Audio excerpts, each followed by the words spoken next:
Ladies and gentlemen, oh boy, we're here in the house, being loud as a mouse.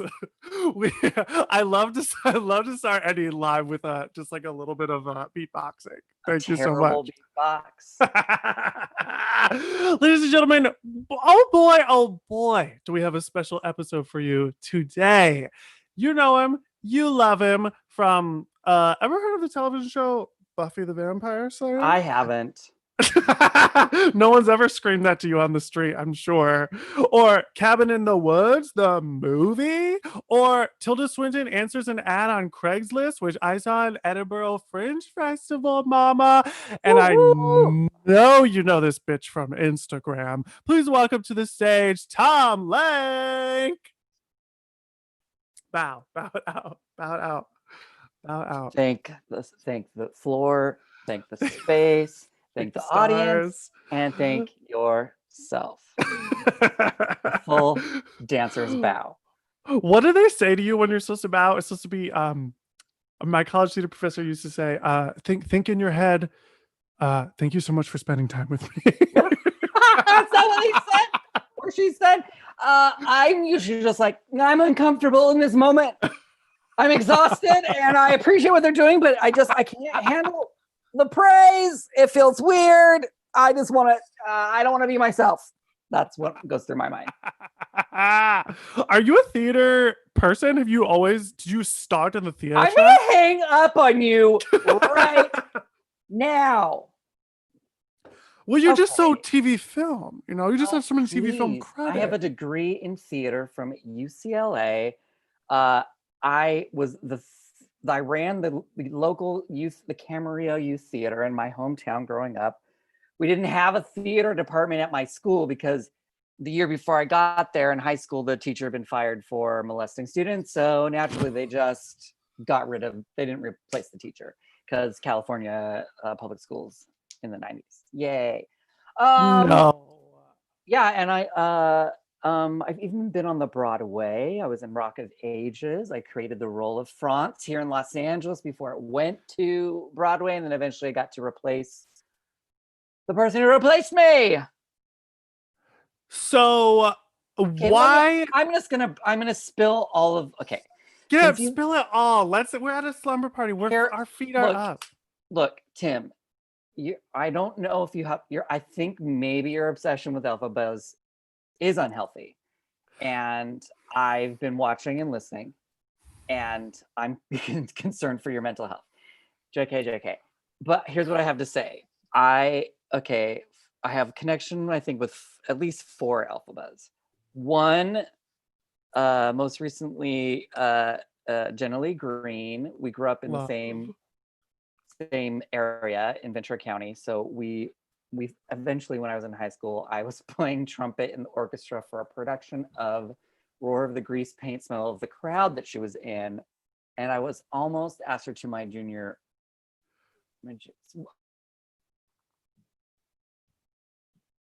Oh no, did we lose each other? What is happening with the internet? No, are you there? Tom, are you there? You're frozen.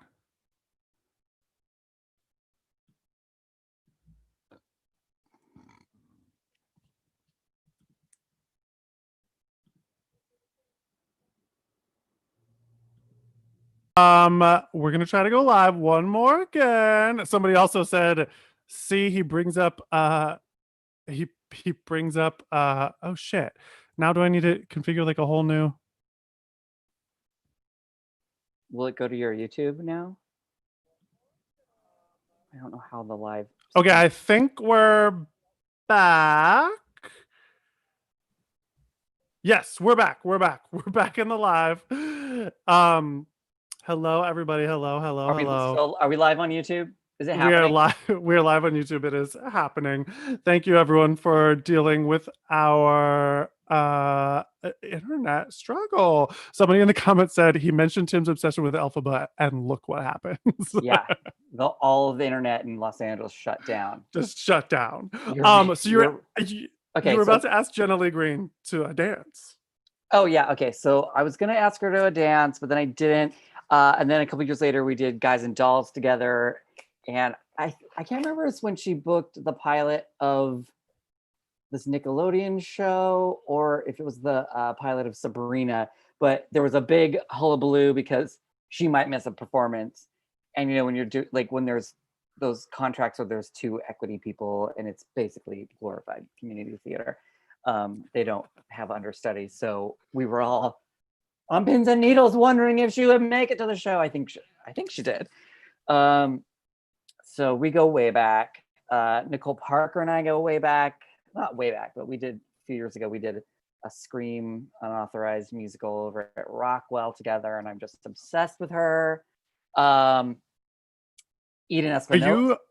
Yeah, go ahead, Eden Espinosa. Eden Espinosa. I met her when I worked at Disneyland or California Adventure in the early 2000s. I don't know if she talked about this show when she was on. It was a show called Disney Steps in Time, and she played a sassy fairy godmother from outer space who comes to fix the life of a teenage boy and his little brother who are fighting through Time out from through the, outer space. through the magic of Disney song and dance. Basically, Michael Eisner came to see the existing show and was like, okay, we spent all this money on orchestrations and costumes, but I hate the show, so redo it. And this was like the thing that they came up with. And then we all got fired because we were like 23 and they wanted real teenagers. Eden didn't get fired. It was her and Amanda, I can't remember her last name, she was on American Idol after that. And my friend Maria Eberline was also one of these fairy godmothers. And I just remember them just getting sort of Peter Panned back and forth across the stage, the El Capitan, not the El Capitan, whatever that theater where Frozen is where I never went on. I only rehearsed, but whatever, it was fun. That is amazing. Going Wait, back to was your, that 3? There was one that more. was Nicole, Eden, and yeah, you only said 3. Who's your 4th Elphaba connection? Who's the other one?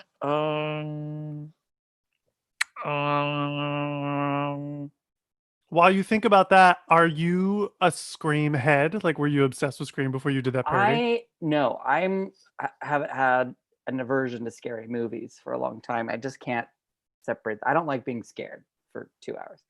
But I've recently started trying to be able to enjoy some things. I think American Horror Story sort of eased me in. I can't handle gore and just like torture. So it rules out a lot of movies. But even I was in Cabin in the Woods and I read the script and was filmed. I saw the set covered in blood. Yeah, when I went to the premiere and watched the movie, I screamed when they put the title up. Because it's like Cabin in the Woods. And I was like, ah! So yeah, I'm not a big horror aficionado. It's weird because being on Buffy, it puts you into this genre of horror sci-fi things, and I wasn't watching a lot of that. So That's yeah, so no, funny. weird. And I love that you're like a little musical theater nerd who has this like whole TV film takeoff. You Did I sing, though? Is it obviously. over? Is it done? Because this is the only TV work I do anymore is on stage. Well, this And is one of meanwhile, the like biggest, everyone I hottest know shows is out there. in Vancouver filming. Um, During a pandemic. woo! Because we're talking about TV shows, I obviously, everybody in the chat wants to know. I want to know. We have to talk about one of the most iconic television shows of all time that you were a part of, Popular. Oh, I didn't know who you would. I didn't think. Okay. I that was my I think second TV job. Shut up. My friend Marissa Ross, who's a big casting director now, she was I think an assistant, brought me in. She went to college with a friend of mine, and I played the role of Chicken Boy. And Chicken boy. chicken delivery boy. I wore a chicken hat, I think. And I went. Chris Gorham and I went to UCLA together. We were at the theater department together, and him and I actually did a show. I did an outdoor midnight production of Scooby-Doo live in the Sculpture Garden at UCLA with his wife Annelle, and she was also on Incredible. Popular. But I was obsessed with that show. So when I got on that, I was like, I'm living the dream. And I had people over to watch my episode, whatever. Such a nerd. I love that. I was also very obsessed with that show, and I will never forget in the pilot, I wrote it down as like a little gay teenager when I saw it. I was like, what was this line? For those of you watching who don't know what Popular is, it was like the big Ryan Murphy show in between Nip Tuck and Glee, or No, before Nip Tuck. it was his first TV show that he did. His first Or TV first that show. he created and ran. And I have it both seasons on DVD. It's about an unpopular girl at school who's like almost emo goth esque, Carly Pope, and Leslie Bibb, who's like the hot popular girl at school. And their parents get engaged and they hate each other. And their parents get engaged and they have to like live under the same roof now. And I remember watching the show and writing down the line, cancel my subscription because I'm over your issues. Sick. I obviously was obsessed with Mary Cherry, and I've since become friends with Leslie Grossman. I think I met She Leslie. is hilarious. She, I know she means so much to so many gays everywhere. Yeah. I can't wrap my head around her, like, how did she at such a young age, how did she know how to be so funny? Where were those line readings come from? I'm just obsessed with what she was doing on that. And I've become friends with Bryce, who was on the show. There's some really cool people that were on that came It's from. honestly a great show. I rewatched it like a couple years ago and it's so campy and like I hate when people say this, but it's ahead of its time. Like it's like So I really think that's why it only lasted, was it 2 seasons? Yeah, it was way ahead of its time as far as like, yeah. being on the forefront of LGBTQ issues and just the tone of it. Oh God, I love that show. The pilot Who else? episode is like about it plus size girl who wants to be on the cheerleading team and she's like, yeah, I'm fat and I'm an amazing cheerleader, and then she tries out and she doesn't get on the squad, and when the cast list for the squad comes up, she goes dramatically running through the corridor of like the grass, and as she's running away from the cast list she disappears. They edit her body to like disintegrate. It's so crazy. What? Okay, I gotta rewatch this. Where are you watching it? Do you have the DVD collection? I have both on DVD. The VHS. Also, it was like that was the first season of the WB, right? Existing, I think. Yes, yeah. When that came out. So that was just all so new and exciting. Sarah Rue. I played Sarah Rue's husband on American Housewife. Her gay husband. Oh my god, I love closeted gay husband. She's delightful. There are just everyone on that show is so good. Also, isn't that where what's her name that was married to Melissa Etheridge? Yes, yes. She was also excellent on the show. That fierce I have her hair. I'm like hiding my quarantine hair under this hat because I can't deal with it. I need a haircut. So it's bad. very the lead singer of Dixie Chicks hair. Yeah, like that. Like that shape. It was very like some Meg Ryan. Yes. Oh, the late 90s. Was that late 90s or early 2000s? I would say, or is either late 90s or no, early 2000s. You know what? It was early 2000s because I was watching my episode in my like first apartment after college. So early 2000s. Speaking of early 2000s, that was obviously a mislead to move on to Popular, but Buffy. Yes, well, it started in the late 90s, but I was on it in the early 2000s. What a journey it was. Did you watch the show before you were on it? I didn't, but my best friend Jack Plotnick was obsessed with it, and he had been on it. And then I booked a role as a vampire in season 5 for one episode. and then you were allowed to come back if your face had been covered. And so then when I got the other part, he was so insanely jealous. It was wonderful. Yeah, so I don't know if I've gone back and watched. I mean, I've seen episodes here and there, but I haven't gone back and watched. Maybe I should do a Buffy rewatch or first time watch podcast. You've never seen it? You never watched yourself on the show? No, I watched like the season 6 and 7. I watched all those episodes like once or twice to like look at myself and hate myself and hate my hair and judge my acting and be like, oh, can you can you see my real tears? Is it fake? So very just I hate, hate the sound of your own voice, all those things. All those great things that we do and then like ourselves. You have to watch it again eventually to put it on your reel, which is a nightmare. Like having to watch yourself is torture.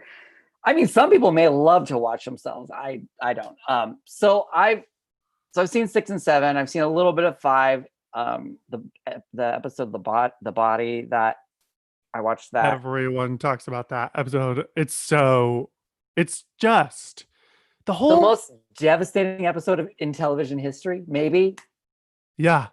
The acting is so good as well. Like Chef's Kiss, it holds up. But yeah, I haven't really gone back and watched I think because like obviously I'm fans of shows and I watch, it's so weird to try and once you're like, when you've seen behind the curtain, you can't separate like these are my coworkers and friends. It's hard to get lost in the reality and feel like it, Yeah. I don't know. It's so maybe I should go back and watch it for the first Yeah, you're probably time. like, I remember that such and such was like spraying that fake blood on your shirt. That ain't real blood. Yeah. And like you have all the memories of being with those people. But I just rewatched season 6 in preparation for talking to you. And why would you watch so much to prepare? I'm gonna be honest. I was gonna watch like 1 or 2 episodes to prepare, and then I couldn't stop.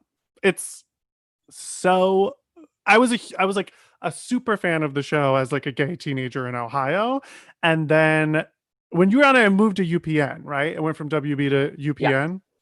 And so like some of season 6 and season 7 I had missed because of that for some reason, or like I was like I don't know applying to colleges or something, but I had seen like the end of 6 Dark Willow, like definitely had seen like the last 5 episodes, and so I was like, okay, let me go back and rewatch this. I mean, honestly, go back and rewatch it. It really some of the writing is it's so funny, truly incredible, especially because the character, that little trio I was in, we really were kind of just the literal voice of the writers in the writers room because they were like these uber smart nerds. Yeah. And like I got hired and then our first thing was playing Dungeons and Dragons and we were like, can someone tell us how to play we don't know how to do this. None of us have played this before. And they're like, aren't you nerds? We're like, no, we just play them on TV. No, we're actors. We're actors. We're gorgeous models in real life, which translates to quirky character. Nerd. Quirky sidekick nerd. So yeah, some of those, oh my God. I mean, then also I'm still in shock today that I got given an entire episode of television in season 7. Like that still blows my mind that I got to have a whole, like, when does a TV show focus an entire episode on like a side supporting character? That to me blew my mind. And I got to do so many fun things in that episode. Storyteller, greatest episode of television other than The Body. Storyteller. People in the comments are going to be mad, but I don't think I've seen that. Oh! Bye. It's been real. It's been fun. Thank you for joining us. What? You watched season 6, but you didn't watch my penultimate episode in season 7? I really should have, and now I'm obviously going to. Tim. Oh God, the dog's gonna bark at the mail. Popular. Why does the mail be so late? I feel so bad. The postal system is just falling apart. It is falling apart. It is being... Wear your masks and vote, everybody. Oh, sorry. Okay, yeah. Well, you need to go But watch what do you think? season 7 episode called Storyteller is all about. Storytellers Is doing sorry, the dog's barking. Doing a documentary of the Scooby Gang, and I talked to the camera, and I will say that I feel like that was kind of the first time that had been done in a TV show where it was sort of that character filming everyone else, and you're seeing it through the lens of their digital camera. That's really cool. Everyone in the comments is mad at me. Like, it's iconic. And there's all these fun dream sequences. Like we got to film with a unicorn on the side of a hill with fake flowers and agora. It was so fun. Why do you think that show resonates so much with gay people? Well, I spent a decade getting to travel the world, going to sci-fi cons and horror cons, and meeting the people of the world who love that show. And what I'm so sorry, the dog is barking. It's totally fine. Lucy, come on! Lucy! I think it's because the metaphor, I mean, it had a gay character, and B, although she didn't come out till later in the season, but prior to that, I think the use of the monsters and fighting evil and whatnot was a metaphor for just being outsiders themselves. That group of people, it resonated with people who in the LGBTQ community who may have felt like outsiders because they were closeted or all those things. So I think that, I don't know, I just feel like it was definitely being written by people who felt very othered and outsiders in their years. And so I think that came through. And yeah, I don't know.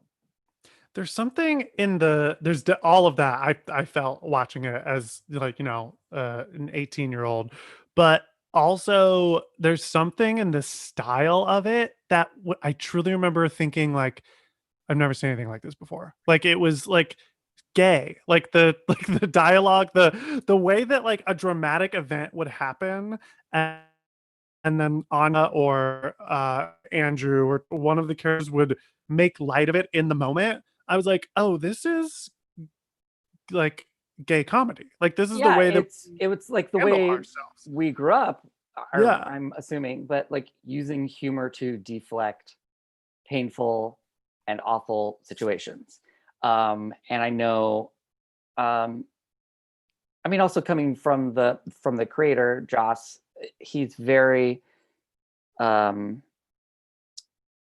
mean, I think most of the men, it was mostly straight writing staff, but that sort of bro energy, obviously Joss didn't have that. He's was a very, you guys are know, like, people know his history. It was just like very, like, I'm into Shakespeare and theater, and so I think there's just gay sensibilities coming down from the top, even though he isn't necessarily gay. But like my friend Drew Greenberg was a writer on the show, and he's openly gay. Why am I saying openly gay? Like, all of a sudden I got so nervous and uncomfortable. Like, did I just out someone? I'm like, no, he's a well-known out gay person. I don't blame you I feel for like I'm in the late having 90s this. all of a sudden. I know. I So mean, yeah, we I have just that ingrained in us. I so think it's hard because not there's to, a like, level of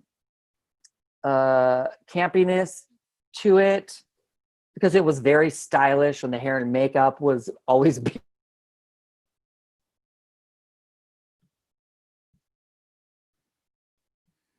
oh no. Have we lost you again?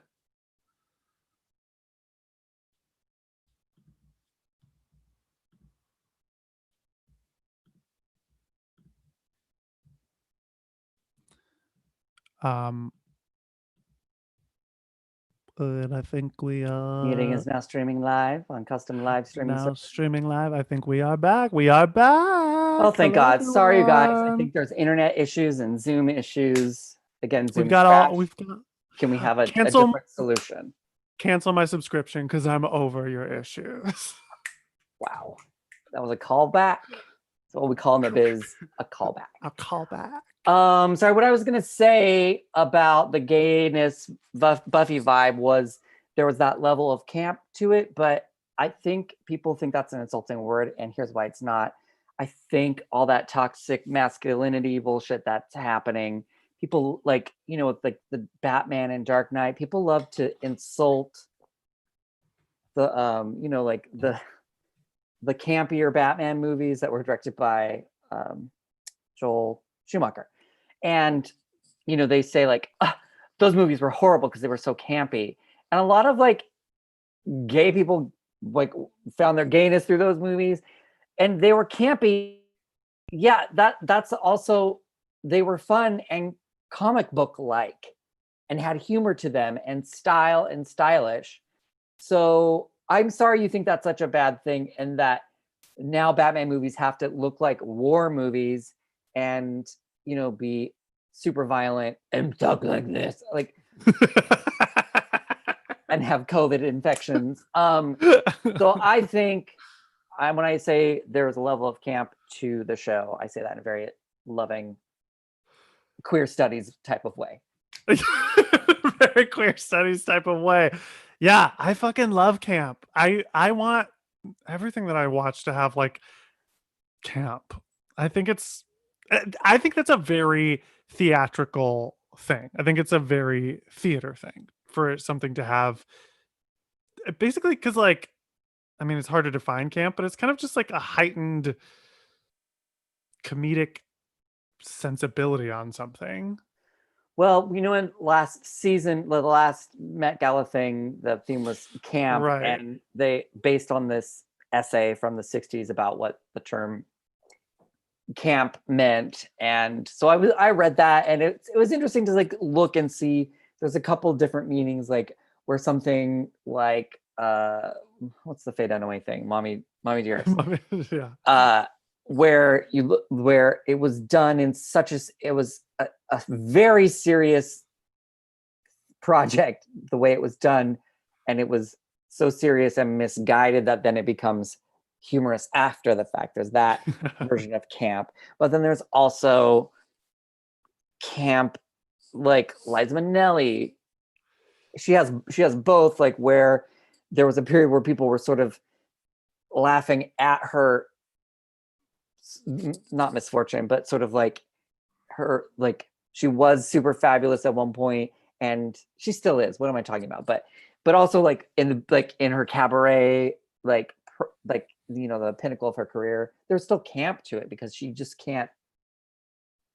You can't get rid of that sensibility. And here's what camp can really be. It's like when you're I don't know, when you're a gay or queer person, you just see, what do I want to say? It's not like you see all the details.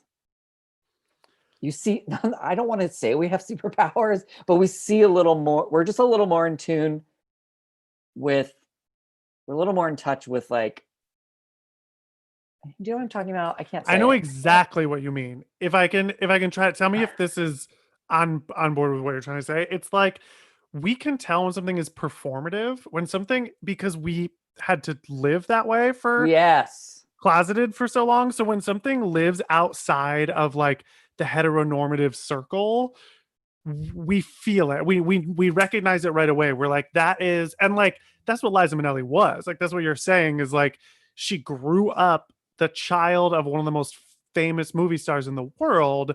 So her whole life was kind of this like performance. And that's what I think camp is this like ability to recognize like the John Waters movies. Like this is what the movie would be if it were just straight up, performed as realism. Yep. And this is what it is with like an absurdist twist and on top of it being that lens of like, oh, this is a little different than the original heteronormative Yeah, it's like it's thing. riding the line, not of good taste, but maybe that's like, it's like pushing But the yeah, limits of like, how do you go so over the top and be slightly, I mean, John Waters camp goes into this distasteful on purpose and irony, and it's all riding this weird line of performance. And I don't know. And also, I think as queer people, you overthink and overanalyze, and you're constantly having a conversation in here while you're deflecting other situations. So you're taking Yeah. in everything at all times, as sort of like a coping safety mechanism in some ways. But it also puts you in touch with, like, it's just like why I think we're a little bit more, when we're the first to judge something and be like, oh my God, this is the worst Yeah. album ever, or we can't, I don't know. But then there's things that like tried to be campy, like the Baywatch movie, and we're trying to get they were trying to pander to the gay audience by like having drag queens do the commercials and Right. there's sexy men, and it's like, no, we're not, I don't want to, like, we can actually just go see that on a Friday night on a go-go box at chapel at the Abbey. And we don't you actually have to like include us in the story, or you can't just try and take our money like that. Sorry, Baywatch. Yeah. Sorry, Baywatch. Because the original Baywatch I also watched, Yeah. and that was camp. Yes. Yasmin Bleeth, just like, if that's the thing, is like you can't force it. It's like what you said. It's like we're so used to taking in all this information in a way that we have to process differently than straight people, and then we spew it back out. And that, I think that's where we, like, gay people have been so good at creating camp, because we have to Well, respond. and then we love to be smarter than the thing we're watching, because like Baywatch is a huge worldwide hit for that's how a show becomes a hit, because it's appealing to straight people. If there's only 10% of us, it has to be mass marketable to the mainstream, which is heteronormative. So like, Midwest Housewives are watching that show and enjoying it for one reason and not seeing the campy elements to it, but they're watching it as like a serious drama. Shout out to Housewives, I support you. But yeah, that was our dissertation. Yeah. Thank you for Thank you for watching coming to Queer our Studies queer studies live stream event. on what is and is not camp. No, but that's really fascinating to me, because I think, yeah, I think that it's like an ongoing conversation of what it is and why. Yeah, why are gay people, specifically gay men, so obsessed with being the ones to say like this is good or this is bad? Julia Murney was on here and she was like, after Sound of Music Live, I sat at a table full of gay men and they were just ripping it to shreds. And I turned to them and I was like, they didn't do Sound of Music to you, right? I was like, yeah, that is so interesting. But there is something about us wanting to have ownership over what we're seeing, I guess. Well, I think because we had to find enjoyment, and people basically just want to watch themselves on screen, right? So Yeah. how do you, when things aren't being made specifically for you, how do you identify with the characters? You just have to find these subtle things that other people aren't picking up on, so that you can pretend that that character is you and sort of live through them as you're watching the thing. So I think that's why we pick stuff apart, because we had to, in order to identify with characters, etc. But I went into it. I watched Sound of Music all the way through, I think for the first time when the pandemic started. No. Well, I'd The seen live? it. Oh God, no, girl, no. Like, why did you do No, that? I did watch that live, and I understand why those kids were picking it apart. There were so Me many too. choices along the way that were the worst. But I was gonna say, I'd never watched the movie all the way through. I'd seen it in bits and pieces. So I sat down and watched it. And it's like, I didn't realize, watching that Sound of Music, the original movie with Julie Andrews, like, she's giving like an amazing comedic. I love him saying it as if no one knew. Did you know her performance in Sound of Music is amazing? Sound of Music. That's an indie. That's it. Yeah. Flew No, under the but radar. she's hilarious. She's doing Yeah. like full comedy performance. And then I watched Mary Poppins, which I've watched 1,000 times and I know front and backwards. One time I directed an illegal production of it at a middle school in my hometown when I was in college. And the kid playing Dick Van Dyke's part ran into Dick Van Dyke in Thousand Oaks at a play and invited him to the show. And then Dick Van Dyke came and watched the kids. And he just like, we had the kids bring him up on stage and it was Dick Van Dyke, step in time, Dick Van Dyke, step in time. And he got up and sang Let's Go Fly a Kite at the end with them. And the newspaper was there. I cried. It was a whole thing. I'm going to cry. That's crazy. So magical.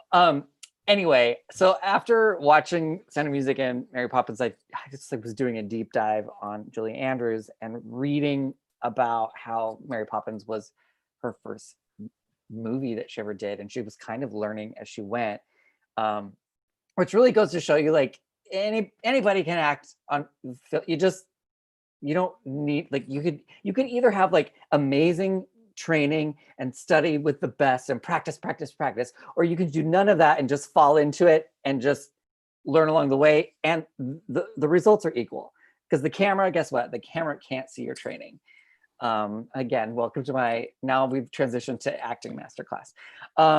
But I'm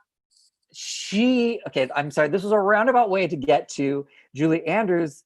In this interview I was reading, said that her and her first husband had gone to see the original production with Mary Martin, and that they had laughed at how bad it was and how saccharine and how cheesy it was. And also the stage version is a lot different. It's not as good as the movie. I agree completely. So it's long. Yeah. And so she basically didn't like it. So when they offered her the part, she was like, we made fun of that. I'm paraphrasing. We were sort of like making fun of how cheesy it was when we saw it. And the director was like, no, we're going to like make it, be a deeper story and I guess less campy. But that still is a campy movie in some ways. Yeah. I mean, certain elements of it. Did you liked it when you watched it recently all the way through? Oh, yeah. Yeah. Although I was really because before YouTube, people used to have these like VHS parties, right? And you would watch these videos. And the one that gays were passing around in the late 90s was the scene of the nun saying, "Maria, what is it you can't face?" And it was her, British accent. "What is it you can't face?" You can't face. And it definitely, in my memory, sounded more like cunt face. Cunt face, yeah. Than can't face. And I'm very suspicious because I watched it on Disney Plus. I feel like they did some voiceover work and changed it. I bet they did. Because it's definitely can't face now. Because I remember that too being a thing that like people would joke about. That was like in there with like there's sex in the clouds in Aladdin, and there's a penis on the Little Mermaid box. So dumb. Put any gay men across America in a bar together if they have nothing in common. Those are they will have those two facts to bond over. The penis in the Little Mermaid box. Now I'm thinking about like gay video bars. I mean, Revolver was that before when it was original Revolver back when I first came to LA proper. Did you ever go to Splash in NYC in Chelsea? Yes, I performed there at Musical Mondays when. Oh my God, with Rock 2009. Yes, went and did my God, yes. But like those videos you'd watch, and like they would like play Turkey Time, and like all those crazy videos that they would play at video bars. Kids, I've been in this town a long time. I've seen a lot of things. And video bars were one of those things I saw, and people just love musical theater in a bar. What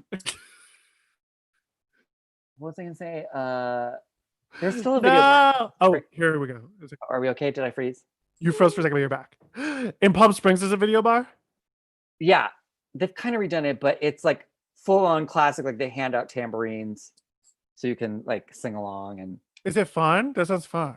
Yeah. If you're drunk, it's fun. Let's go to that. Oh my God. My mom's calling me. Okay. Hi, Mom.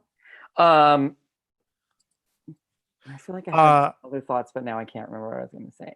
we're talking Anyway, about. Oh, I'm so glad that you said that about Julie Andrews because I always think it's really fun when people are secretly like amazing at comedy, but and she is. You're so right. Like you don't think of when you think of Julie Andrews, you're not like that old, that great old comedian Julie Andrews.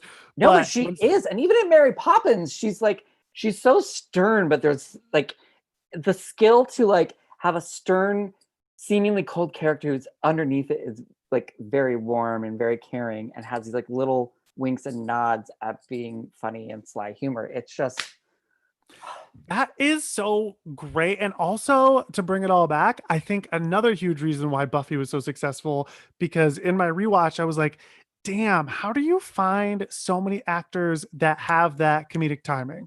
Like Sarah Michelle Gellar does things in that show where you're like, this wouldn't work if it were anybody else. Same with Allison Hannigan, same with you and the rest of the trio. It's like, that it's just kind of I something.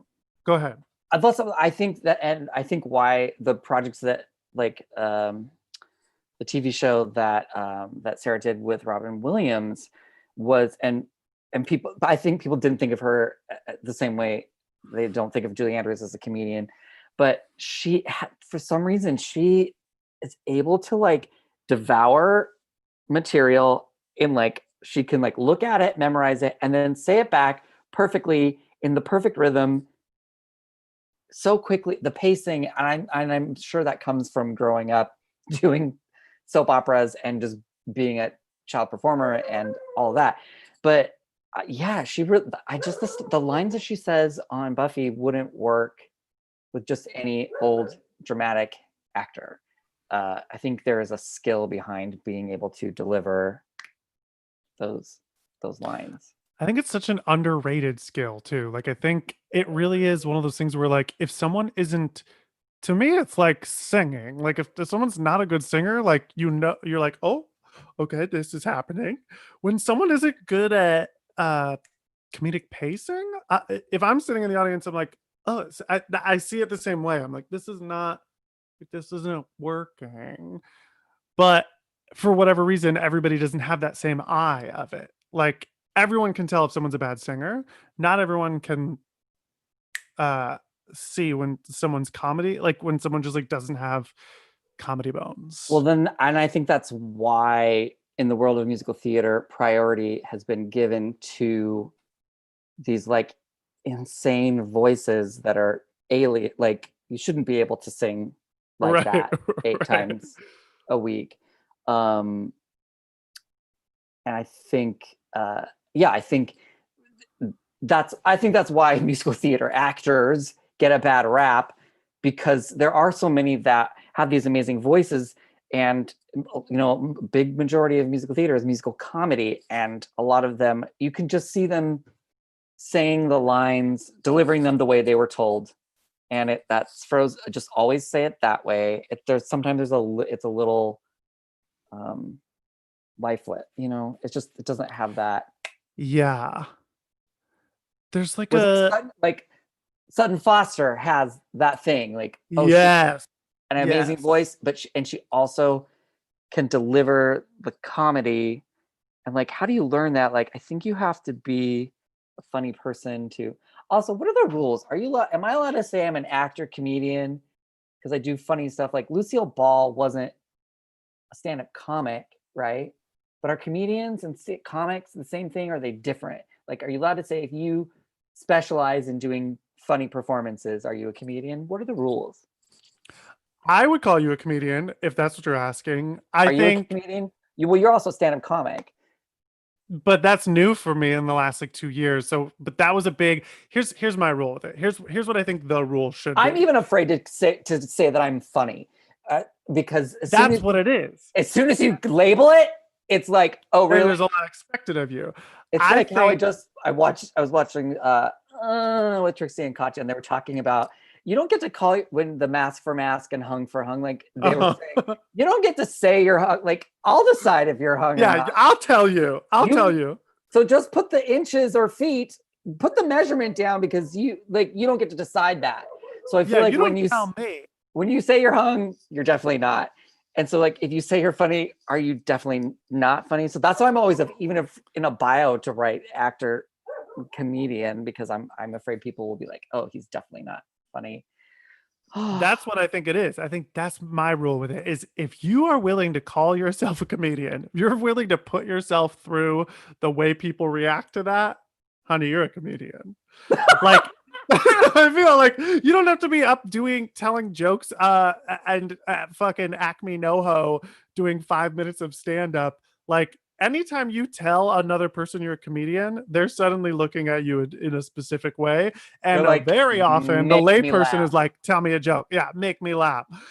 So I've I lately think I've developed an insecurity about like, oh God, am I like watching stuff that I put up on Instagram? I'm like, oh God, am I a comedian or am I just lightly amusing? Like, you know, like like Long Beach Civic Light Opera. Like, or do people want light? Is there anywhere that people want light entertainment, light comedy? Because I think maybe that's what I have to offer. Because I'm not, I can't write jokes, and I'm not.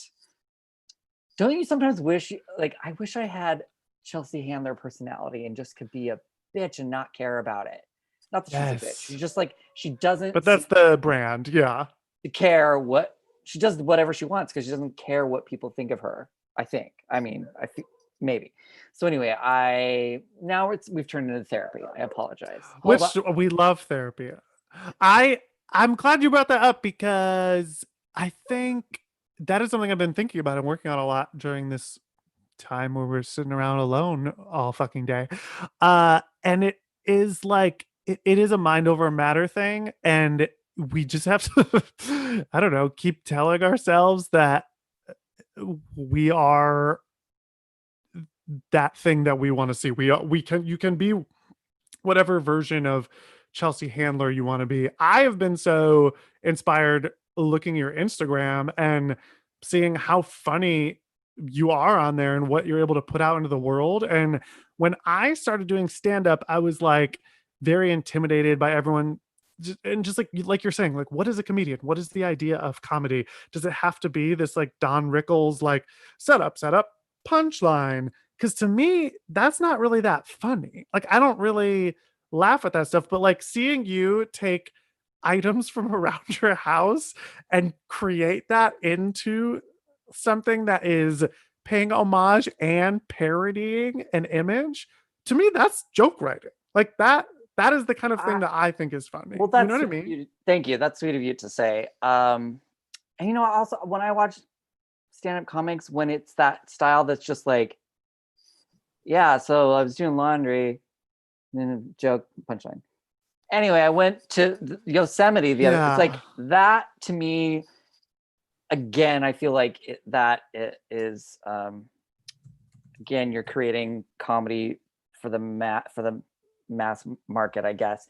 And I feel like I'm more drawn to stand-up comics that do the alternative comedy storytelling, because I feel like I just sort of it's the other style seems more. I love that I'm like dissecting it. It seems fake, and so it sort of takes me out of the reality. It's Uh, trash. End it. and they're all horrible, and they shouldn't be having. But also, like when you do watch sitcoms, like you watch what was Ray Romano's show?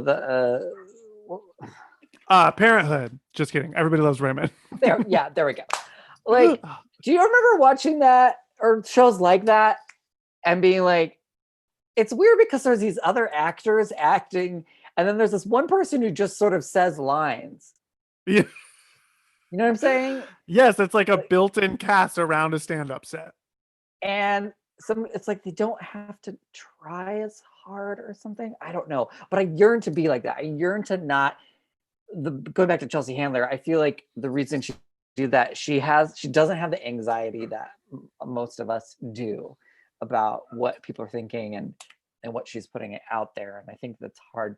Also, you know, growing up queer and closeted and all that, it's hard to not have anxieties. So I watched a movie on Amazon that had it's called Destination Wedding with Winona Ryder and Keanu Reeves. It's like their reunion Is movie this or new? whatever. No, it came out like 2 years ago. And the whole movie is shot in like nonstop wide shots. And then sometimes it'll cut to a B camera and it never goes in for close ups. And I couldn't stop watching because it was written, the director has no other real movie credits, but he wrote a lot of Mad About You episodes. And so the writing is very like fast paced, Mad About You, wordy, wordy, wordy. And it's interesting because both of them like nail all the dialogue and there's no cutting. So they have to like memorize it and, you know, it's not getting cut apart because there's no close ups. But it was so weird to have a movie with these famous faces and never really go in for the close up. It's wild. I don't know. That is wild. It was panned by everyone, but it's an interesting study. Sometimes I think it's good to watch pro tip, I think sometimes it's good to watch stuff that isn't successful in its delivery because it's inspiring to know that not everything works out the way you want it to, but it still gets made and it's not perfect, but somebody made it and somebody made money. So like do your thing, even, you know, sing your song if you don't have the best voice, because if only the best birds in the forest sang, it'd be a quiet forest or whatever that quote is. Then no one would be around to hear them with the tree falling. I think that's the end of that. Yeah, exactly. Okay. Anyway, sorry, roundabout way to say that. Then, because I watched that movie, Amazon suggested Janine Garofalo's recent stand-up special. And oh my God, that's a person who does have all of the anxieties and neuroses and overthinking things. And she like starts out her set with like, I'm not a joke writer. And it's weird because there's not jokes, but it's stories and just a look into her head. I don't know. I just highly recommend it because she's just like, her brain is, I loved it. It's crazy. So, sorry, I didn't mean to interrupt you. and then I think it suggested that because they did, you know, Reality Bites together, her and Winona. So there you go. Oh, but it's crazy that you just suggested that because that brings me to my next segue that I was going to ask you. Edinburgh Fringe Festival. I saw Janine do that show the first year you and I were in Edinburgh. What? Yeah. She did it in like the Gilded Balloon area and like a fairly small, maybe like in a dungeon. In a dungeon, literally in a dungeon. And I'm a diehard fan for her. I think she is unbelievable. But like you're saying, this is just a testament of like what works and what doesn't, because it was one of those nights. I don't know if you remember our first summer there. It was like there were a couple nights where it was like hell hot, like Yeah. truly so hot. Tropical. And tropical heat. And I don't mean this as shade toward her. I'm sure she would agree with me. It wasn't working. Like it was so hot in the room that like no one was laughing. And she even said like several times throughout the show, she would be like, how much time do I have left? And they'd be like 40 minutes. And she'd be like, what? She would scream, she would go, what? No, I have to have been talking for an hour. And he'd be like, nope, you've only been talking for 20 minutes. And then she'd be like, okay. I mean, you guys don't want to be in here, right? It's so hot. And the audience was like, no, we want to watch it. It was crazy. I mean, when these rooms are being converted into theaters, nothing has air conditioning. Nothing's was intended to have 100 people in this tiny room or whatever. And like last summer we performed in a tent, and it was just everyone was wet in there. I was wet. We were just drenched, and it was also pouring rain. So if you're, thank God, Tilda is like joke, because I mean, I did this show here in LA, David Sedaris, Amy and David Sedaris play that they wrote, they weren't in it, called Book of Liz. And we ran I love the Book of Liz. Over a year. It was like the longest running play, whatever, in LA at that time. And it was at the Blank Theater, which is like a 40 or 60 seat theater, tiny. And at the height of summer, the air conditioning would break. And and we would be up in the dressing room with like, is there any air? Is there any, like, we're trying to fix it. We're trying to see if we had any wind coming through. And if the AC wasn't working, then the show was ruined because no one was laughing. Because you cannot, I don't know what it is, you cannot laugh when you're hot and sweaty. That's why David Letterman notoriously kept his theater very cold. I don't know why that is, but if it's hot, they're just uncomfortable and they're not gonna laugh. Isn't that so stupid? But that's exactly what it is. It's just a comfortability thing. Like, because it's happened to me now a number of times where I'm like, I walk off stage sweating and want to literally just throw myself in oncoming traffic because I'm like, well, I just talked to people for an hour hoping for laughs and it was dead silent in there. But if it is that hot, the first time I did my hour, I think in my hometown, which is like, I mean, you're not going to get more laughs than you do with the people that raised you. Yeah. It was like 98 degrees and there was no AC. And it was, I mean, after about 10 minutes, people just didn't, you could feel that people really didn't want to laugh because they just didn't want to exert the energy. Because the more you move when you're hot, the hotter you're going to get. And just It's laughing makes you hell. hotter. Ugh. Can we Yeah. just fix theater? Can everyone get AC in their theater? Please. Wait, did I go see your Harry Potter musical this past summer or the one before? I can't even remember. The one before because you and I both, this would have been both of our third year there. Is that Yeah. true? Yeah. I'm so sad that we didn't get to go back. I loved being there. Will you tell the people a little bit like what Edinburgh is? For those of you who don't know, who only want to hear about slumber parties, and we haven't even talked about that, Truly. the Edinburgh Fringe Festival is a spin-off of the original international arts festival there, and it was the sort of alternative performance thing that sort of grew, and it's like the Slam Dance to Sundance, but it's now sort of become as big or bigger than the International Arts Festival. And they basically turn every available room, bar, tavern, hotel, space, bus, church, basement, dungeons into a Coffee shop, theater. outdoor And, space. Yeah. and like a lot of it happens in and around the University of Edinburgh. So like your Harry Potter show was in a lecture hall. And so just like they turn everything into a theater, and there's each venue, each space, there's something every hour starting at 11 a.m. running through midnight in every single room. So there's thousands of shows that you can go see this whole month of August in Edinburgh. And it's really, I mean, it's so magical and so fun and so exhausting and just the best. And I just wish I could, I mean, I want to go every summer. I mean, this is cheesy, but it really feels like the artist, like the theater camp I didn't get to go to. Exactly.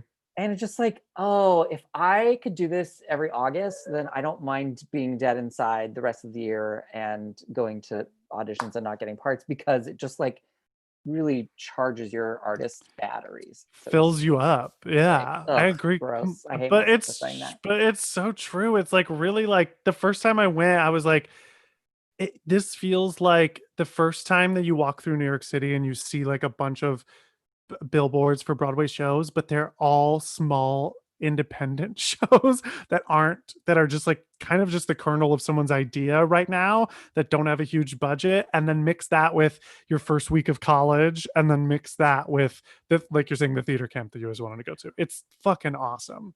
Well, I keep saying, like, everyone's like, is Broadway going to come back? Yeah, it'll come back because it's the most corporate version of theater that there is. Exactly. Yeah. And like, that's what, tourists, that's their exposure to theater. But like, that's the best part, is that you're seeing independent theater, because you have to rotate into these spaces every hour, and there's a 15-minute space in between to take sets down and put sets up. It's not about the scenery there. It's about the actual play or performance or stand-up. Storytelling. Yeah. And it's so cool, because it just, and what I've loved about doing Tilda is that we can go do it anywhere, because it's not dependent on like that Harry Potter 2-part play. You can't do that show without the $25 million set. Therefore, is it an amazing play? I don't know. It's definitely magical, but I don't know if you could do that play with like an Our Town set, with 2 ladders and pantomiming breaking the peas, snow peas. No, the green beans. That's the deep cut theater reference, Mrs. Gibbs. But very good.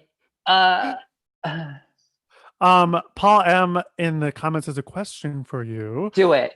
a favorite role or show that you love that people don't ask about very often? Oh, the last podcast I did asked about this too. I'm going to say the same answer. It was on my friend Was Terry that with Gamble's. Wendy McClendon Covey? No, it's one that hasn't come out yet. My friend Terry Gamble's horror movie podcast, Surviving Horrors, something. Um, uh, I did 2 productions of Buyer and Seller, which is an off-Broadway play that Michael Urie was the original person who did it off-Broadway. And it's a solo play wherein you play several characters, including like the main character who's a out of work actor in Los Angeles, who goes to work for Barbara Streisand. So a lot of the play is like talking back and forth, like talk. Now I can't do a Barbara Streisand, but like I would be my main character out of this eye, and then like crying, streaming tears as Barbara, like one single like I got so I could go back and forth and cry out of that eye, and this eye is dry. And they advertise it as an hour and a half, but the fast I did it so fast, and with all the laughs, it came in at 1 hour 52 minutes. So it's long for a one act because everyone has to pee at some point, and a lot of the audience would fall asleep, but that's okay. I one time I had a lovely senior lady with a walker, and she was leaving the theater. I did it in Pittsburgh at the Pittsburgh Public and at Hartford Theater Works, Connecticut. And in Connecticut, this lovely little lady with her walker came out. She's like, "Wonderful job, honey. I had a little rest, but I loved it." And I was like, Not I had a little rest. number one, thank you for like owning up to the fact that you fell asleep. Number two, the fact that you could acknowledge it as like amazing. You're just like honest. Three, like, yes, if you're gonna support live theater and you need to take a little rest, be my guest. Like, you paid for it. Also, I always reference the No Theater of Japan as like goes on for hours and hours, and you're allowed to fall asleep. And like it said that when you do wake up, that's like the moment you were supposed to wake up and see the thing and absorb that special moment in the play. So there you go. I Anyway, love and that play it's the hardest thing I've ever done because it's 60 pages nonstop, essentially it's monologue. crazy. And have you seen it or have you done I it? saw my friend Trey Gerald did it in I want to say Cape Cod or something, and I took a bus to go see him. I also saw Michael Urie do it off Broadway, but I saw Trey do it, and he's like my very, very good friend. And when I lived in New York, we would write a lot of comedy stuff together. And he actually, to bring this all the way around, credits Jack Plotnick with changing his life. Oh, He says he took a Jack Plotnick class, like a acting class, yeah. yeah, and he was like literally from that moment on, and truly from that moment on, Trey started like booking TV shows and theater roles and like all this stuff, and he's truly brilliant and was so funny in this show. And when it was over, we went to dinner together, and I was like, "That was amazing. You did such a good job. I would never want to do that." It looks so exhausting. It is. It's the hardest thing I've ever done. And I always said like, oh, okay, I'm going to practice it once a month for the rest of my life in case I need to do it again, so I can have the lines still in my head. I didn't keep up with that, but I I one time was supposed to do that Sedaris Santaland Diaries at the Blank Theater, and I dropped out because they they asked me with like 4 weeks notice before it started, and I was like, I don't think I can live my life and go to auditions and be a professional and also learn all these lines. Like, yes, theoretically I could learn them, but I that would would have to be die. the only thing I was doing Yeah. in my life. And so I dropped out.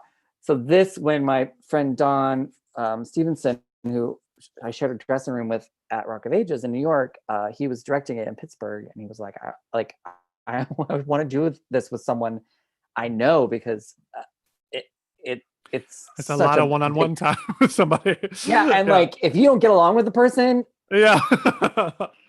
and so Yeah. I knew I really that we speak the same language as far as like how we like to approach performing and stuff. So I had the best time with him, and I had a completely wonderful and different experience when I did it in Connecticut. It was very cool as well. But I had like 3 or 4 months notice, so I was like every day learning half a page up to a certain point, and then like when I arrived there in Pittsburgh, I had like half of the play memorized, and then the rest of it sort of crept in as we rehearsed for 3 weeks. So and also like you can't, there's no improvising in like theater. Like you don't get to add funny lines, and you have to say it exactly.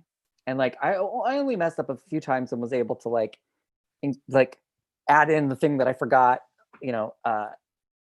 But like, yeah, especially because when I did it in Connecticut, the writer lived down the way, and so you never knew when he was gonna show up, and Yeah. you have to say the lines exact. So that's the thing that people think, oh, that's fine, you can just make it up, no one will know. It's like, yeah, no one will know in the audience, but you'll get in trouble. Like it has to be word.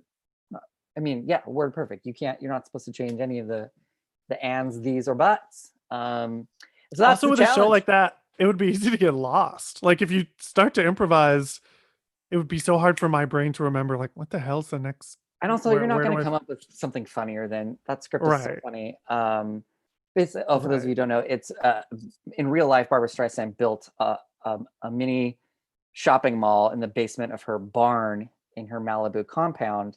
And like one of the fake storefronts is for her dolls, and one's like her dessert shop with a frozen yogurt machine. And she published this book and went on Oprah. And so you get this tour via this passion for design book that she wrote, which is like so overindulgent and hilarious on its That's own. wild. But the writer read this book and imagined a world where someone went to work in that mini mall for Barbara Streisand. And the weird thing then was the stuff that he put in the show that was fictional then has lined up with what like various people who've then come to see it are like, oh yeah, she does that. So it's so fun, and I could talk forever about it. So moving on, who cares? It's But so funny. if I you would want a love good to see you do that read, in LA. oh, I know. Someone who did it in LA. Someone did it at the Falcon, the Gary Marshall Theater. I don't know. But anyway, But it's a yeah, it fun is a good read read as well. too Yeah. if you want to just read a play. It's hilarious. My friend Fui Carter, who is a wonderful person. Hi, Fui, missed you.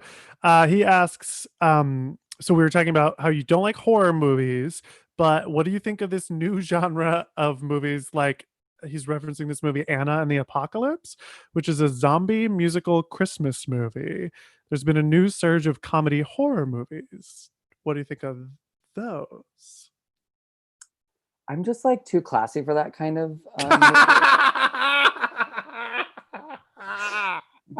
JK. I because I feel like horror fans, if you're a horror fan, you see everything, even like the B movie stuff, right? Yeah. And I just can't watch that stuff because it's so much like fake blood and stuff. Like the horror movies that I watched, like it was my idea to go see a quiet place, a quiet thing. When it all comes true, just the way you planned. It's a quiet thing. Liza What is Minnelli. that? Oh, it's It's Liza a Minnelli. quiet thing. You Do don't you know know that the song? Money Tree? I don't know that Liza song. Minnelli. It's from Flora I the Red. love Liza. Flora the Red Menace. It was her first musical on the Broadway when she was, I think, 17 or 19, and Oh my she won a god. Tony for it, and it was a Candor and Ebb show, and started their lifelong collaboration together. Do you know the And Money Tree? it's a beautiful song, Quiet Thing. The Money A Tree. quiet thing. No. The day will come. It's about she basically sings an entire thing like I'll take you back, bitch, when trees start sprouting money. Is it? It's Is it? so good. It's from The Rink. I'm pretty sure it's a Kidder and Ebb. Oh, okay, okay, okay. Um, and you got to give that one a listen. I'm gonna listen to a quiet thing. You got to give the Money Tree a listen. It is. She's like, I'll Okay, take you back tradesies. when the rain falls up. The day will come. It's so good. So yeah, you're just not into the horror thing, and that's I'm okay. just not into it because I don't enjoy it. So anyway, I saw Quiet Place because to me that was like, oh, this reminds me of dreams I had as a child. Like this, I can handle suspense horror, even though it's uncomfortable. I don't love it. And like Bird Box, like those, that's the level of horror that I can handle. And it's not even Bird really, Box. horror, is it? What is that? Suspense thriller? I would say that it's like suspense thriller. Yeah. Yeah, I Yeah. don't like the sight of blood. And I know it's That's fake, fair. but I still can't get past it when I don't know what it is. My So mom's yeah, the I'm same not way. gonna see, what was it? Annalisa and the zombie, what? What was the Anna and the movie? Apocalypse. I It's don't a know. no. It's a no. That's gonna be a no from me, That's gonna dog. be a no for me, dog. Uh, Paula, what do you think? Uh,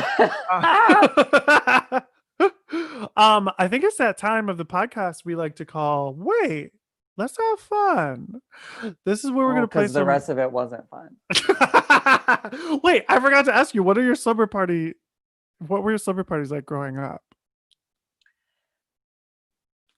Okay, I don't think I had many at my house, but my mom's teacher friends had kids my age that like we were all like super good friends and we go swimming at their house all the time.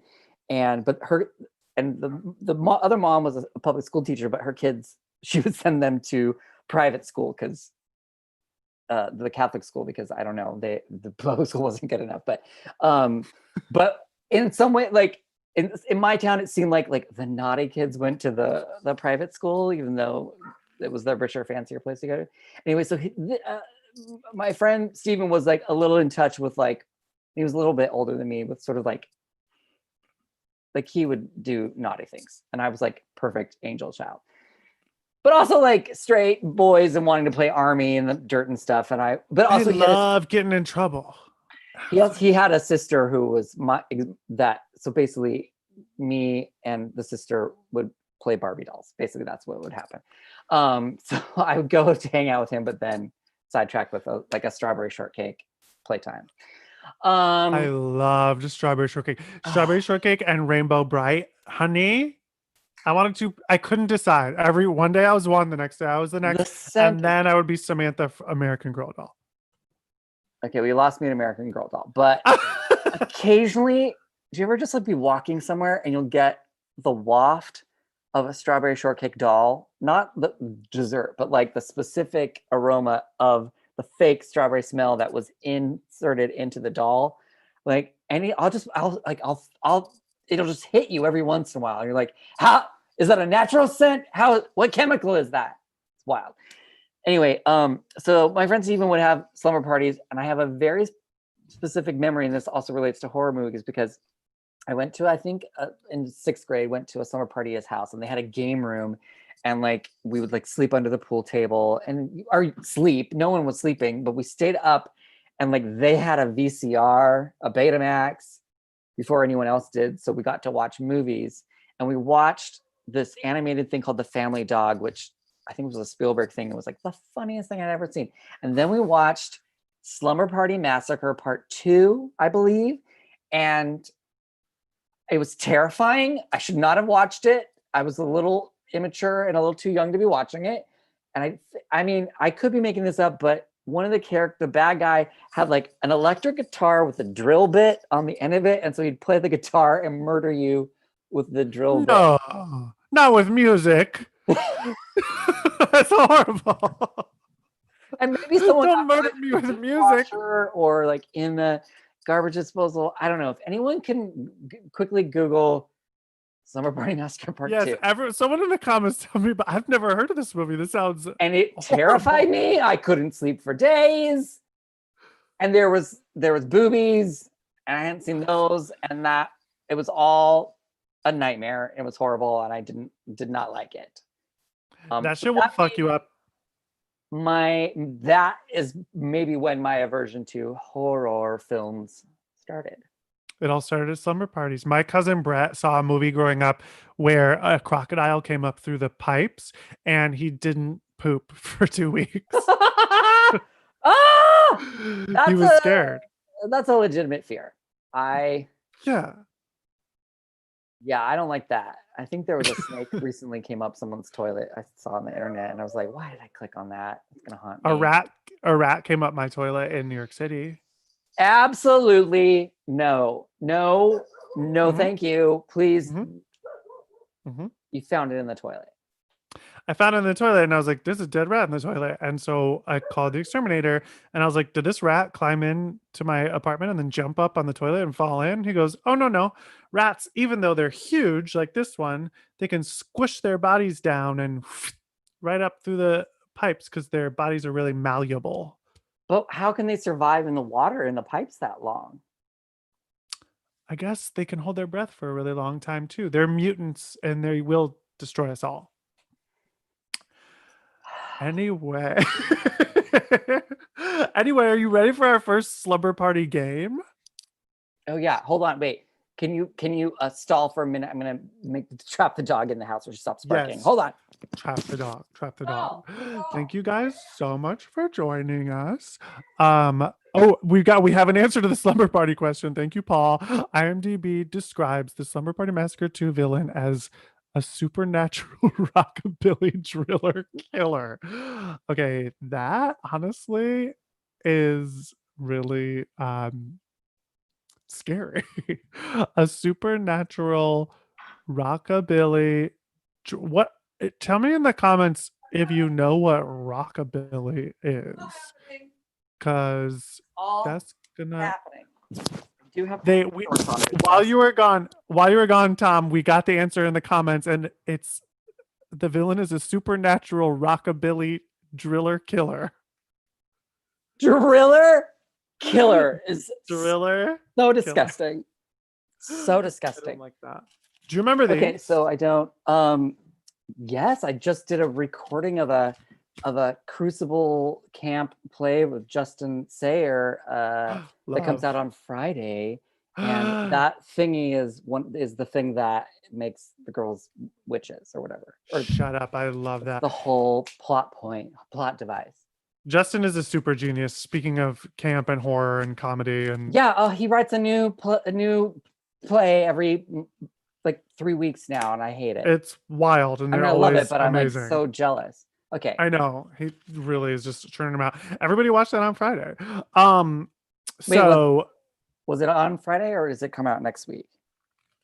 Wait. Oh yeah, it's this coming Friday it comes out. So check it out. this coming Friday. Dynasty Type This Friday. is cooter catcher, and no, not cooter catcher, cootie catcher. Cooter catcher. catcher Not cooter catcher. is Title of wildly app cooter. offensive. I'm offended. You don't seem like an ally to women with a in Y. general. I meant to say cootie. Cootie. Or some people call them future fortune tellers. So this is going to tell your future. I had one specifically made for the Alphabuzz that is Wicked themed, and I made a new one today, and this one is gay future. Okay, wait, sidetrack. If I saw Wicked on Broadway in like winter, like February 2010, who did I see as Elphaba? Jackie Burns. Hate you. I hate that you know that. Am I right? I don't know. That's why I'm asking you. I don't remember. I am right. Okay. It was either Jackie Burns or 2010.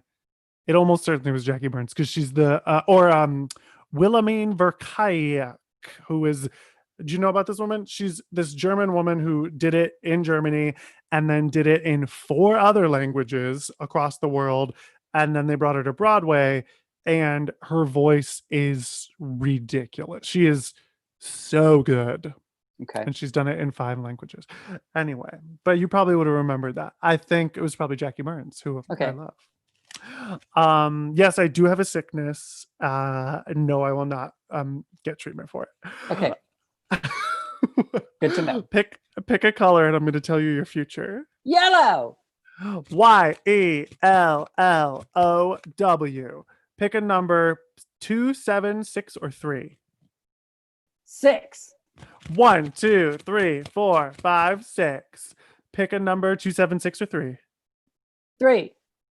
Wait, 3. or was I supposed to choose the one I chose last time?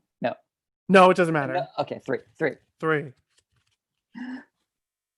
Your future is you become a legendary Palm Springs drag queen who everybody love, but you used to stay there, so you will go to hell when you die. This sounds plausible. This sounds plausible. um, I really am glad that you picked that one because that was, I think, the only Buffy reference I had in there was dark magic. Okay, you do now. You do me. I'll you pick for me. Pick my future. What color this time? Red. RED 1, 4, 8, and 5. 4. 1, 2, 3, 4. 1, 4, 8, and 5. 8. 8. My future is I'm starring in Finding Prince Charming 2. And me, the love of my life, but I set the community back 30 years. I mean, you're already doing that, Tim. With Elphaba business. That is true. What's the Germany thing made me realize that you want to know my musical theater background. One of my first jobs out of college was Grease Das Musical in Munich for 6 months. What? Yeah. How did that happen? I don't know. I just went to an audition here and we got paid cash Deutschmark under the table, circa 99, 2000. And yeah. And they just flew you to Germany and you lived there for 6 months? Yeah, there was like there was a couple different casts and it was a tour, but it sat there for a while. And I got a commercial agent while I was there and booked an Audi commercial that paid more than doing the whole 6 months run. And I lied and said I knew how to ski to book the commercial. And then I got to Austria where we were filming and they're like, "Are you excited for the ski jump?" And I was like, because I speak some German, and I was like, I missed that in the translation.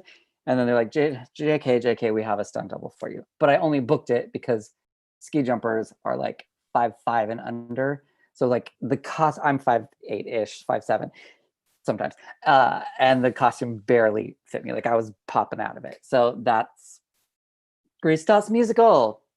Was it in German? It was supposed to be, but then they, at the last minute, decided to do in English. But then like 3 months in, they took all the chairs out at the bottom level and put tables in it. It turned into a dinner theater. But like, there was like balconies, etc., as well. And also, it's all this German production. Okay, the main producer was ABBA's old manager, and he's in jail right now for tax evasion. As they often are. And he like had a Brazilian boy that he was putting in a boy band, was like, "Here, go be in the court," like who couldn't sing. His name was Tizo. There was so many weird things. I'm trying to think. Oh yeah, they don't do the musical music. They take all the songs from the movie because no one in Germany knows the original production. So it starts out with Grease is the word that you heard. It's got groove, it's got meaning. Bam, bam, bam. And I wore women's overalls. That's what I remember. Who'd you play? I was in the ensemble and I was this understudy for Judy, but I missed my one chance to go on because I booked that commercial. And then I was like, he was gonna go see his girlfriend do Rocky Horror, and I was like, I can't go on because I have another job. And they got so mad at me. You were like, whatever, this is paying me more for one day than. Yeah. Did you love living in Germany? It seems great. It was so fun. I had a blast because I took German in high school and a little bit in college. So I could get around, but I think most of the people in my cast just like hung out at our apartment building hotel where we lived. And we all, it was like 30 Americans there. So you could just talk to each other. But I was like out exploring, learning in a panic how to ski at the last second. So yeah, it was amazing. It was so fun. Like, I'm so glad I got to do that. That's so cool. What a cool job. I saw Cats in Madrid when I was 16. Yes! In Spanish. And so they were just like, Macavity, no está. Yes! And I just thought that was the funniest thing in the whole world to me. Macavity, no está. I just want to see musicals that I've already seen before in foreign languages now. Yeah, I'm not gonna lie. This made Cats amazing because it like I knew like very elementary Spanish at the time, so it like put me at like a 6-year-old's language level. Which is So it was like perfect for cats. perfect for cats. Yeah, I was like just understanding just enough and focusing on the dancing and singing, and was like, this is incredible. This is a perfect show. The first and only time I saw cats was maybe like 10 years ago in Thousand Oaks. I saw my friend she played Grisabella. And so we went to school together. And so she had the big famous memory number. But I'd never seen cats. And, it's like half equity, half local people or whatever. And I cried so hard. No.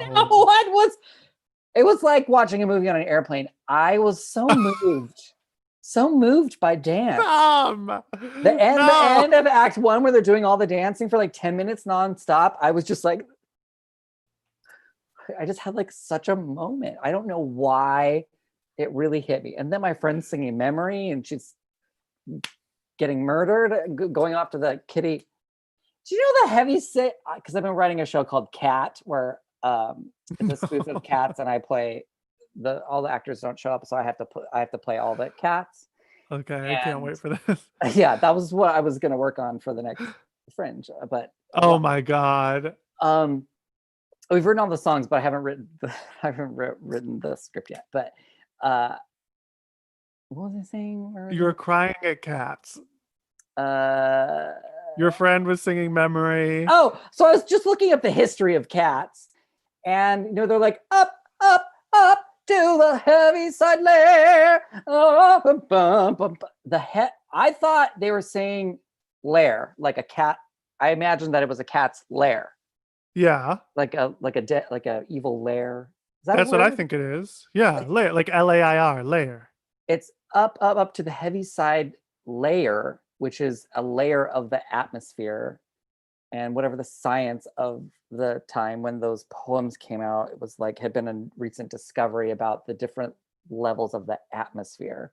And so like cats are going to a layer. Space. They're literally going to space. To the ozone. Cats in space. Isn't that weird?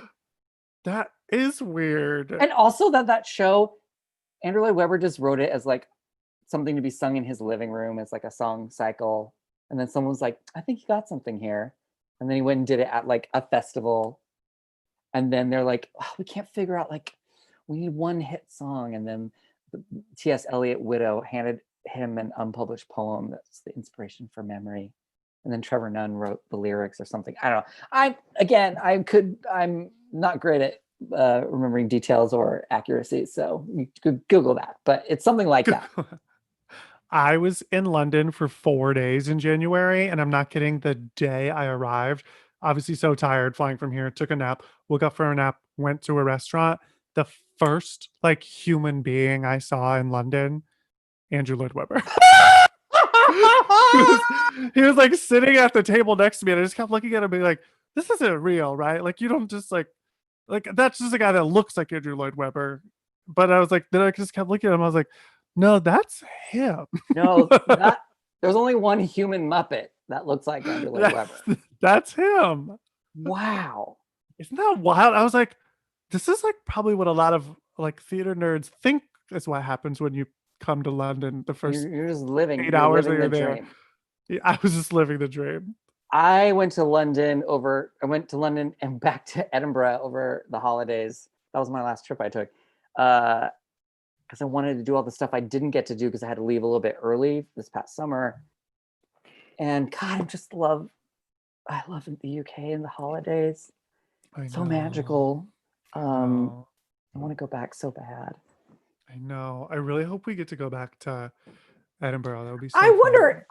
I wonder if things will be back to normal there. By August of next year, I feel like there will be some version of it happening. But will we be allowed to leave the country yet? Although my friend said that we can technically, the UK is suggesting that Americans not travel there, but I think we can. Maybe someone said. If I were them, I'd be like, yeah, never again. Stay Stay away away, from here. you ugly Americans. Trash. We are trash. Just trash. Um, we have to wrap up now, but thank you I'm so much sorry. for I'm joining me. sorry it This was has so to fun. end.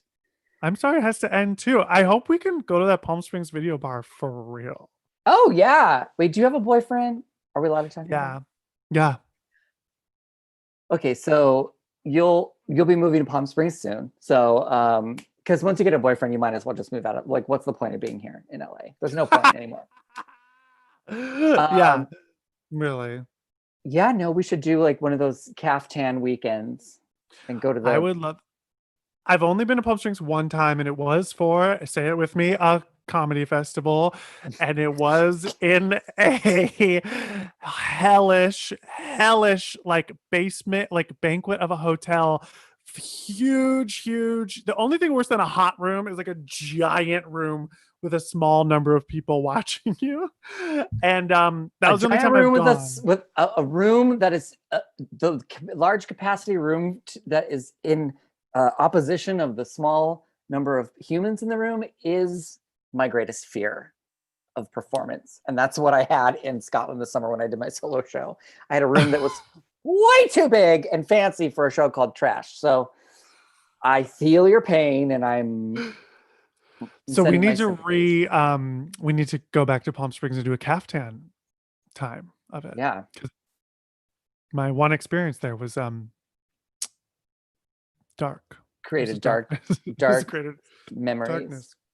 Where can the people find you? You know, just like meditate, look within, take a deep breath, and I'm there with you. and he's there. And that's all you need to know. I'm the wind beneath your wings. Did you ever know that I'm your hero?